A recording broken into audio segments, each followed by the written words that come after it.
Hello बच्चों, आज के इस अंक में हम 9 नवंबर 2025 को राष्ट्रीय आय एवं योग्यता आधारित छात्रवृत्ति परीक्षा 2026 को हुए प्रश्न पत्र के गणित के प्रश्नों के आंसर्स को जानेंगे और प्रश्नवार हम सभी के आंसर्स को देखेंगे। तो आइए शुरू करते हैं पहले प्रश्न से।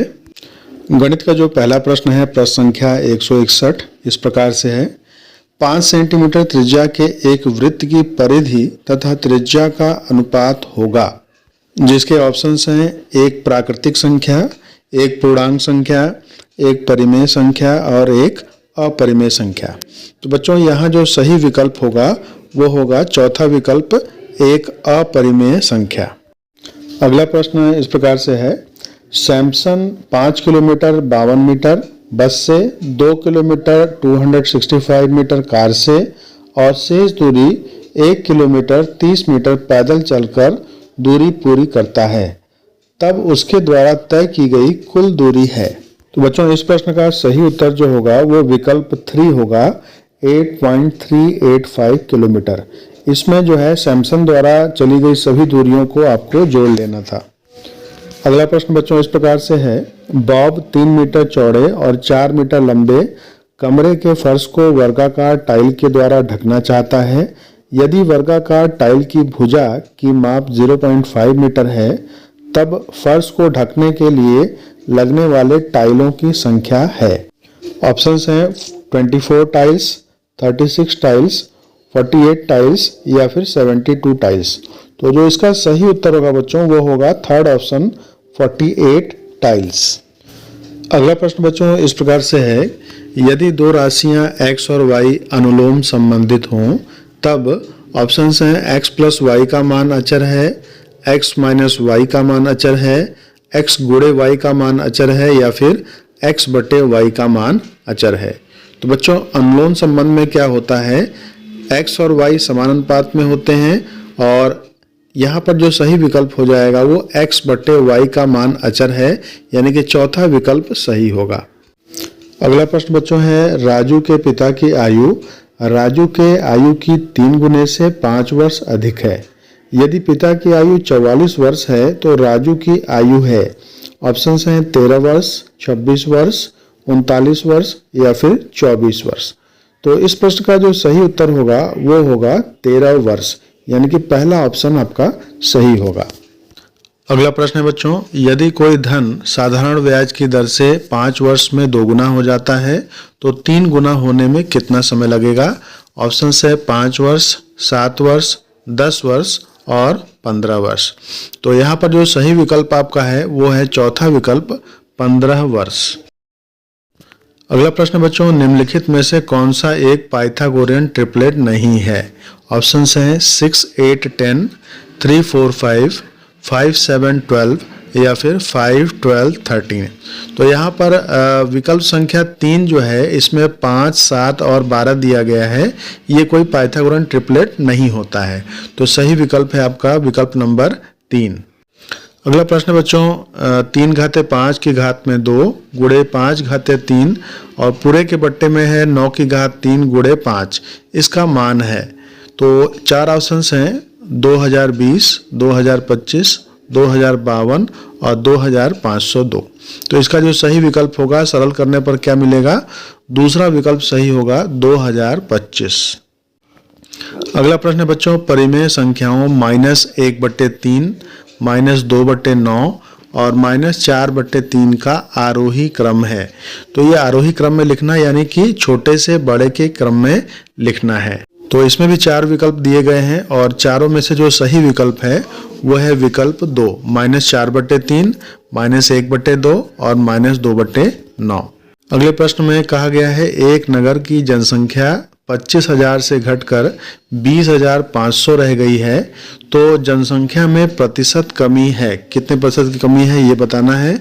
ऑप्शंस है 18%, 16%, 20% या फिर 10%। तो यहाँ 4,500 की कमी हो गई है और 4,500 का 25,000 के हिसाब से प्रतिशत निकाला जाएगा तो ये आएगा 18%, यानी कि आपका पहला विकल्प बिल्कुल सही होगा। अगला प्रश्न बच्चों, व्यंजक -7 -8 माइनस ब्रैकेट में -25 का मान है। तो ये सिंप्लीफिकेशन का क्वेश्चन है, सरलीकरण का। तो यहाँ जब आप डबल माइनस को मल्टीप्लाई करेंगे तो प्लस हो जाएगा। तो -15 और +25 सॉल्व करने पर क्या मिलेगा, -10, यानी कि पहला विकल्प आपका बिल्कुल सही होगा, -10।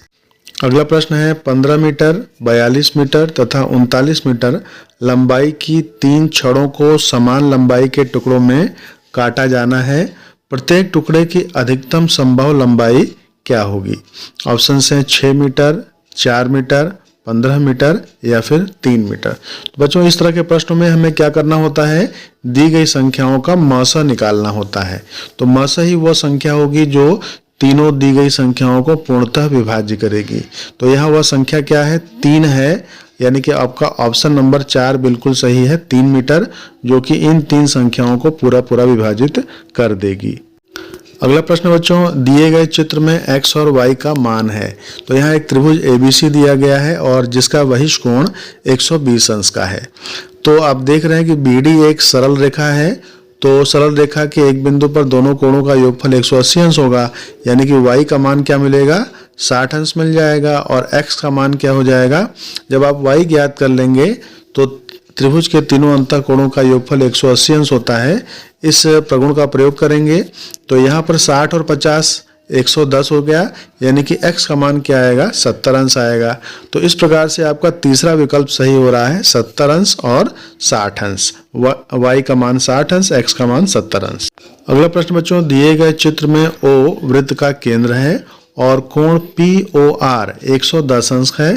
तो कोण PSR का मान ज्ञात कीजिए। ऑप्शन है 55 अंश, 120 अंश, 125 अंश और 250 अंश। तो बच्चों, वृत्त के प्रगुण से यहाँ पर कोण PQR का मान हो जाएगा 55 अंश और चक्री चतुर्भुज के प्रगुण से कोण PSR का मान हो जाएगा 180 - 55, यानी कि 125 अंश। तो यहाँ पर आपका विकल्प संख्या 3 बिल्कुल सही हो रही है, 125 अंश। अगला प्रश्न बच्चों गुणनखंड से है। दिया गया है 9/x² माइनस y²/25 का गुणनखंड है। तो यहाँ पहला पद जो है वो 3/x का होल स्क्वायर है और दूसरा पद जो है y²/25 ये y/5 का होल स्क्वायर है और यह एक सर्व समीकरण बना रहा है a² - b²। तो यहाँ पर हमें पहले पद और दूसरे पद को एक कोष्ठक में जोड़ना है और एक कोष्ठक में दोनों को घटाना है।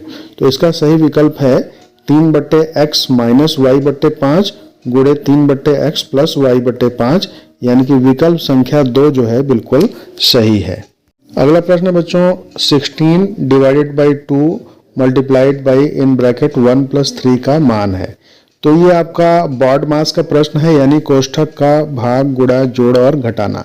तो सबसे पहले आप कोष्ठक सरल करेंगे, 1 + 3 4, 4 और जो है 16 में 2 का भाग देंगे तो यहाँ पर जो है 8 आ जाएगा। 8 × 4 32, यानी कि पहला विकल्प आपका सही होगा 32। अगला प्रश्न है, यदि 7x - 7/2x = 14 है तो x³ - 1/8 x³ का मान है। तो यह आपका जो है a - b होल क्यूब पर आधारित प्रश्न है और इसके विकल्प हैं 9, 8, 27 और 11। तो इसका जो सही विकल्प होगा वो होगा विकल्प नंबर 4, यानी कि 11। अगला प्रश्न बच्चों, अब्दुल अपने बगीचे में 4 छोटे पौधे एक पंक्ति में लगाता है। 2 क्रमागत छोटे पौधों के बीच की दूरी 3/4 मीटर है। प्रथम एवं अंतिम पौधे के बीच की दूरी है। ऑप्शंस हैं 3 मीटर, 3.25 मीटर, 2.20 मीटर और 2.25 मीटर। तो यहाँ पहले और अंतिम पौधे के बीच की दूरी हो जाएगी 3/4 + 3/4 + 3/4, यानी कि 9/4 और इसे दशमलव में बदलने पर क्या मिलेगा, 2.25 मीटर। तो आपका चौथा विकल्प बिल्कुल सही होगा। अगले प्रश्न में दिया गया है, यदि कर्ण में 3x + 1 माइनस कर्ण में x - 1 = 2 हो तो x का मान है। ऑप्शन है 5 - 1, 1 - 5, 1 5 और -1 -5। तो यहाँ पर आपको मान रख करके चेक करना होगा कि किस मान के आधार पर बायां पक्ष और दायां पक्ष सही हो रहे हैं। तो यहाँ पर तीसरा विकल्प सही हो रहा है 1 और 5, क्योंकि 1 और 5 के दोनों मानों के लिए यह जो है समीकरण सत्य हो रहा है। तो ऑप्शन 3 आपका बिल्कुल सही हुआ। अगला और आखिरी प्रश्न है आपका 70, 105 और 175 का महत्तम समापवर्तक है। तो यहाँ HCF निकालना है 70, 105 और 175 का। तो इसका जो HCF मिलेगा वो मिलेगा 35। तो आपका विकल्प नंबर 3 बिल्कुल सही हुआ, 35।